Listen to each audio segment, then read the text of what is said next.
Namoonni gaarii hojjetan yeroo hundumaa maaf miidhamu. Naman daandii saaqeefitu boollanaaf qote. Naman hamanadhuti dabarsee na ajjeese. Naman hamanadhuti dabarsee du'aaf na laate. Naman akka obboleessa koo akka hiriyaa kootti jaalladhuti hidhaaf dabarsee na laate kan jedhamu ni dhageenya. Kun sababa maalii ta'a? Kanarraa of eeguufoo maal gochuu qabna? Namoonni sababa maaliidha barsiifata godhatee bara kana keessa kan inni wal miidhuuf? Dhugaan siin jedha. Viidiyoo kana ilaalteen xumurtu taanaan hin eegaliin. Tole gaa maaliif maarraa kan keedha namoonni kan isaan daba walitti yaaduu yookaan hiriyaan hiriyaaf amanamuu dadhabu. Maatiin maatii amanuu kan hin dadhabu. Sababa maaliidha? Kun maarraa kan keedha barsiifata ta'ee dhaalmaa ta'ee kan walitti dhaalee kan barsiifata ta'ee genereeshinii kana yookaan immoo dhaloota bara kana kan inni gooyyoomsaa jiru sababa maaliidha? Yoo yaa akkam jirtu kabajamtoonni dhaggeeffattoonni horoon inspire walitti taatan akkamiin jirtu? Tole gaa guyyaa irraa barnoota baay'ee bareedaa ta'e isiniif qabadhee dhufee tan jira. Amma barnoota kodhumaatti na faana tura. Namoonni gaarii maaliif miidhamu? Yeroo hundumaa namoota nun gaarii ollufti dabarsee du'aaf na laata. Namootaan hamanadhetu na miidha. Naman tasumaa kana narratti yaada jedhee yaannetti boolla naa qotee keessatti na darbata. Kan namoonni jedhan dhagaa guddanne. Kun immoo xiinsammuu keenya irratti miidhaa akkamii geessisa? Mee seenaa tokko wal faanaa ilaallu. Amma barnoota kodhumaatti na faana tura. Tole gaa obstaalaa guddaa tokko keessaa kutaa ciisichaa dhiphaa tokkotu ture. Tole yeroo kana immoo dhukkubsattoota dhukkuba cimaan qabaman lamatu wal faana ture. Inni tokko karaa foddaa jira. Inni tokko immoo foddaa irraa xiqqoo achi qee ciisaa jira jechuudha. Tole gaa inni karaa foddaa jiru sun yeroo hundumaa diida ilaaluuf isaaf mijata. Yeroo hundumaa waaree booda diida ilaaluuf karaa foddaatiin ilaalee wanta ta'aa jiru sekondiitti hiriyaasaa isaa foddaarraa fagoo jiru saduddaan ciisee jiru sanaaf wanta bakkeetii argaa jiru hundasaa otoo tokko nambisiin itti haasaa ture jechuudha. Yeroo kana namtichi inni duddaan ciisullee akka ofiisaa diida ilaalaa jirutti gammadee isa dhaggeeffata ture jechuudha. Tole gaa yeroo hundumaa mataa isaa ol qabatee waaw galaana bareedaa jira. Galaana bareedaa sanarra immoo daakiyyoota babbareedoo jira. Ani isaan daakaa jiran ijoolleewwan daa'imman daabboo daakiyyoota kanaaf ni darbatu jedhee yeroo hundumaa hiriyaasaa isa ciisu sanaaf ni qooda ture jechuudha. Dooniiwwan xixiqqoo ittiin namoonni irra bashannanan akkanuma immoo jalalleewwan lama ta'anii wal qabatanii karaarra adeeman gaaddisa jala adeeman ittimee namicha kana miira ofiisaa akkasicha bakkee taa'ee ilaalaa jirutti akka inni itti dhaga'amu taasisa. Yeroo kana namtichi kun baay'ee gammadaa jechuudha. Inni foddaarraa achi qee jiru kun jechuudha. Arras haala nama ajaa'ibuun mucaan tokko galaana keessatti kufee oolaa, haroo sana keessatti kufee oolaa. Garuu haala xiqqoo fafee shamarrawwan uffata babbareedaa uffata mimmiidhagoo uffatanii deemu. Miidiyaa yookaan immoo margaan kan uffifatamee jiru lafa bareedaa lafa diriiraa irratti ijoollonni kubbaa taphataa jiru jedhee akka namtichi sun akkasa ofiisaa miira gaarii itti dhageessise akkasa ofiisaa bakkee jirutti yaaduu eegalee jechuudha. Namtichi inni irraa siqee ciisu kun namtichi kun haaluma kanaan yeroo hundumaa saa hundumaa wanta tokko ishee wanta argaa jiru kan hiriyaasaa sanaaf ni qooda. Mukeewwan babbareedoo jira, abaaboowwan babbareedoo jira. Mukeewwan sana garas immoo gamoowwan babbareedoo jira jedhee yeroo hundumaa namicha kanaaf ni qooda. Namichi kun baay'ee itti tola, baay'ee gammada. Garuu kana keessa guyyaa tokko yaada wayiitu sammuu isaatti dhufe. Ammaa yoomiittan as ciisee anni naaf haasa'u kana dhaggeeffadha. Kanaan ta'uu ta'ee siree isaa kana yookaan ciisicha isaa kana jijjiirrachuun qabaa jedhee yaade gidduutti immoo nama galata hin qabneen ta'ee kanammaa gochuun qabu jedhee garuu immoo yaada kana ittuma fufee yaaduu eegale. Haala kamiin akka ciisicha isaa kana fudhatu yaaduu eegalee jechuudha. Namichi kun wanta bareedina argaa oolu kan wanta ta'aa jiru hundasaa namticha kanaaf ni hima. Osoo ta'aa jiru halkan tokko hiriyaansaa sun qufoowuu eegale yookaan immoo qilleensa fudhachuu dhabee baay'ee qufaa ture. Namichi hiriyaansaa inni bira ciisaa jirullee dhagaa ture. Garuu siree isaa yookaan ciisicha isaa sana waan barbaaduuf neersota waamuu fi hin barbaanne. Namichi kun turtii daqiiqaa baay'ee booda turtii isaa muraasaa booda namtichi kun qilleensa akka itti fudhatu dhabee yeroo keessa immoo lubbuun isaa keessaa baatee jechuudha. Namichi kun akkasa waan dhageenyeet akkasa waan beekneet zimmi jedhee dhaggeeffataa ture. Sababa maali? Sababa bakkee ciisicha isaa sana barbaadaa jiruuf. ammaa yoomitti achi taa'ee natti haasa'a jedhee sababa yaadaa jiruuf callisee dhaggeeffate. Garuu harka isaa ol fudhatee bilbila sana irratti bilbilee namicha kan lubbuu isaa oolchuu ni danda'a nirsiitti bilbilee. Garuu inni kana gochuurra callisee dhaggeeffate. Yeroo kana nirsiin ganama kaatee sakatta'uu gaafa ol seentu haala nama ajaa'ibu namtichi kun du'e argite.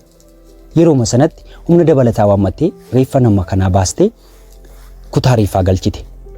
Yeroo kana namtichi kun amma haalli tasgabbaa'utti ciisee dhaggeeffate. Yeroo kanatti dhagaa dooktorootaan bakkee ciisichaa yookaan immoo karaa maskootiitiin yookaan karaa foddaa naaf oolchaa achitti naaf jijjiiraa bakka namtichi jijjiirameera waan ta'eef du'eera waan ta'eef jedhe. Tole jedhanii isaanillee ni jijjiiraniif. Garuu namtichi gaafa dhaqee achi ciisu gaafa ol jedhee argu wanta hargu sana amanuu hin dandeenye. Haroowwan namtichi sun itti haasa'aa ture tokkoon isaan jiru. Shamarran babbareedoo uffata miidhagaa uffatanii adeeman tokko hin jiru. Ijoolleen kubbaa taphattu tokko hin jiru. Daakiyyeen galaanarraa yookaan immoo bakkee bashannanaa sanarra deeman hin jiru. Dooniiwwan xixiqqoo ittiin namoonni bashannanan tokko hin jiru. Abaaboon miidhagaa tokko hin jiru. Wanta arge kana amanuu hin dandeenye. Wanta namtichi kun udduuba gamoo baay'ee fokkisaa ta'e arge. Lakkaa hiriyaan koo kan inni kana natti haasa'aa ture akka miira dhukkubbii sanaa keessaa ba'uuf akka inni mukooniif akka dhukkuba koo akka inni dagadhuufidhaa jedhe baay'ee cephee baay'ee itti dhaga'ame baay'ee ofitti gadde. Hiriyaan isaa sun kan inni wanta hin jirre uume akka inni gammadu akka inni jireenya bareedaa dabarsu kan inni godhaa ture akka hiriyaan isaa sun hin miidhamneefidha. Kan inni sammuu isaa keessatti uume tokko lama jedhee itti haasa'aa ture. Wanta hin jirre uume hiriyaa isaa gammachiisuuf, hiriyaan isaa kan inni dhukkuba dagatuuf, hiriyaan isaa kan inni dhukkuba sana keessaa fayyuuf dhoskeeti kan inni kan hundumaa gochaa ture. Garuu inni wanta haasa'u sana hundumaa dhugaadha jechuutiin yaaduutiin bakkee bashannana sana ilaaluu waan barbaadeef wanta hawweef bakkicha deemuu wanta barbaadeef akkana godhee jechuudha. Kanaaf immoo jireenya keenya keessatti namoonni yeroo baay'ee hiriyaan akka lubbuu kootti jaalladhutu dabarsee naganii hiriyaan tasumaanatti jijjiirama jedhee yaanniti dabarsee hidhaaf na laate dabarsee du'aaf na laate nama amanadhutu akkanii kassaru na taasise akkani miidhamu na taasise udduuba kootiin kan nagani hiriyaa koodha kan jedhamu barsiifata ta'ee bara kana keessa haala adda ta'een jiraatamaa jira jechuudha. Dhugaan siin jedha. Ati garuu nama kamirraayyuu utuu fiidbaakii bareedaan eeggatiin hiriyaa dhugaa ta'e argamiif. Sanaa booda innuu bulee turee deebee galuunsaaf hin oolu. Kanaaf immoo nuti namarraa waa gaarii eeguu hin qabnu.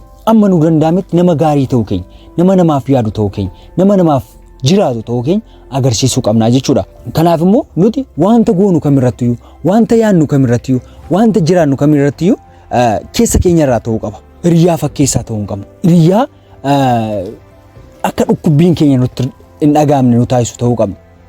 Hiriyaa gaddisaa nutti dhagaamu ta'uu qabna. Hiriyaa dheebuunsaa dheebuu keenya ta'u, beeluunsaa beeluu keenya ta'uu qabna nuti. Akka namticha kanaa karaa foddaa sanaa wanta dhagaa jiru sana dhugaatti fakkaachuutiin wanta ijaan ilaalaa oollu kun wanti dhagaa oollu kun sooshaal miidiyaa irraa wanta ilaalaa oollu kun hundisaa dhugaa miti. Dhugaa fakkaatee nu hawwisiisuu danda'a. Dhugaa fakkaatee nu akka nuun sanaawwi nu taasisuu danda'a. Garuu kun dhugaa miti. Dhugaan maali kan jedhu adda baasnee hubachuun nurraa eegama. Kanaaf immoo nuti adda baasnee beekuun nurra jiraataa jechuudha. Ija isa kamiin ilaalaa jirra? Namoonni kolfan hundumtuu gammaduu miti. Namoonni wanta hundumaa isaan sirrii miti. Kanaaf immoo adda baasnee beekuun nurra jiraataa jechuudha. Yeroo baay'ee wanta nuti sooshaal miidiyaa kanarraa dhageenyu, wanta nuti sooshaal miidiyaa kanarraa arginu kun akka waan nama hawwatuuf nu hawwisiisuu danda'a. Garuu dippilii gaafa keessa seennee yookaan immoo yeroo warroonni beekamoo ta'anii isaaniitti baay'ee ulfaataadha jedhu. Namoonni garuu warroonni karaa foddaa televezyiinii ilaalanii fi karaa bilbila isaanii ilaalan akka isaanii ta'u garuu immoo erga taa'anii booda jireenya baay'ee ulfaataa kan ta'edha. Kan isaan akka dabarsan, kan isaan haasaa yeroo mara. Kanaaf immoo nuti nama akkamii dharee nama hiriyaasaaf poozitiivli yaadudha. Moo nama bootaa hiriyaasaa sana hawwudha. Amma nu danda'ametti nama gaarii ta'uu qabna. Namarraa waan gaarii eegnee namaaf kana naa godha jennee eegnee osoo hin taane annurraa eegamu raawwachuu qabna. Kanaaf immoo yeroo hundumaa wanta yaannu kamiyyuu limited gochuu qabna. Wanta hawwinu kamu limit gochuu qabna. Gabaabsuu qabna. wanti awwamu hundumtaa raawwataa miti. Wanta hawwinu adda baasnee beekuu qabna. Gammachuu hiriyaa keenyaa, gaa'ela hiriyaa keenyaa, milkaa'ina hiriyaa keenyaa, guddina hiriyaa keenyaa, jijjiirama hiriyaa keenyaa hawwuu miti. Kan keeti. Kan hiriyaa kee yoo hawwite isa irraa akkamiin akka ajjeesteetti dabartu osoo hin taane akkamiin akka hojjetteetti milkootu. Karaa inni irra darbe irraa barachuudha malee yoo amaa wajjin hamaa taa'ee nu eeggata. Namtichi kun bakkee ciisichaa isaa sana fudhachuu jecha akka inni duuf dabarsee laate. Garuu gaafa dhaqee argu waa tokko jijjiirama tokko wanta argee hin qabu. Gadda cimaa, ceephuu cimaa, dhiphuu cimaa, yaaddoo cimaa keessa galee inni illee dhumni isaa du'aa ta'e. Kanaaf immoo nuti wanta nuun asitti agarree, asitti dhageenyee, asitti yaadnee dhannuuf wanta nuun arginu adda addadha. Kanaaf immoo jireenya keenya keessatti waan yaadnu kamirrattiyyuu maal akka yaadnuu qabnu, maal akka dhiisuu qabnu, maal akka hubachuu qabnu, hiriyaa keenyaaf hiriyaa maal akka ta'an adda baasnee beekuu qabna. Kanaaf immoo waan baay'ee akkasiin irraa barattaniittu abdii guddaan qaba. Yoo isinitti toleera ta'e like, share, subscribe gochuun maatii keenya ta'a. Akkasuma immoo hiriyoota keessaniif qoodaa. Barnoota biraan hanga walitti deebinutti turtii gaarii isiniif hawwa.